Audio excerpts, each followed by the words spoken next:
Alaykoum salam. Jésus, fils de Dieu, selon le sens juif, ça veut dire élu de Dieu. D'accord? Jésus, il a été élu et nous, musulmans, on y croit. C'est ça le sens de fils de Dieu. Donc, on n'a pas de problème avec ça. Le sens de fils de Dieu donné par les chrétiens, fils de Dieu dans le sens égal de Dieu, ça, c'est faux. Allah Azza wa Jal, il l'a réfuté dans la sourate numéro 112, où Allah Azza wa Jal, il dit Walam yakul lahu kufuwan ahad. Allah Azza wa Jal, il n'a aucun égal. Fils de Dieu dans le sens égal de Dieu, tel que compris par les chrétiens, ça c'est réfuté par le Coran, mais même par Jésus lui-même, puisqu'il dit le Père est plus grand que moi, Jean 14, 28. Et Jésus lui dit pourquoi m'appelles-tu bon, il n'y a de bon que Dieu seul, Marc 10, 18. Et Jésus dit le jour de la résurrection, il n'y a personne qui le sait, le Père seul, Matthieu 24, 36. Donc le Coran et Jésus réfutent la compréhension de fils de Dieu donnée par les chrétiens.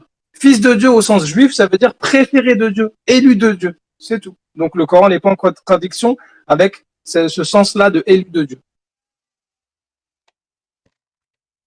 Et pour ajouter ce que dit le frère Jésus musulman, tu prends Matthieu chapitre 5, verset 9, où Jésus dit « Heureux ceux qui procurent la paix, ils seront appelés fils de Dieu ». Il montre bien le sens.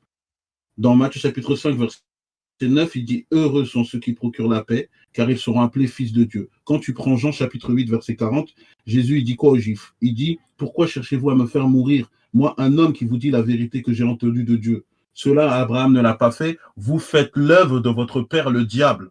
Donc, selon la conception de Jésus, dans le texte biblique, ceux qui procurent la paix et qui suivent le chemin de Dieu, ils sont appelés fils de Dieu, et ceux qui sont transgresseurs, on les appelle le fils de diable. Donc, c'est dans ce sens-là, c'est pas dans le sens littéral.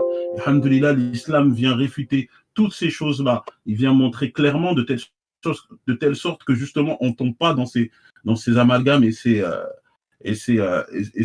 problèmes-là. Là, directement, l'islam vient enlever et vient interdire d'affirmer le sens apparent comme le sens figuré.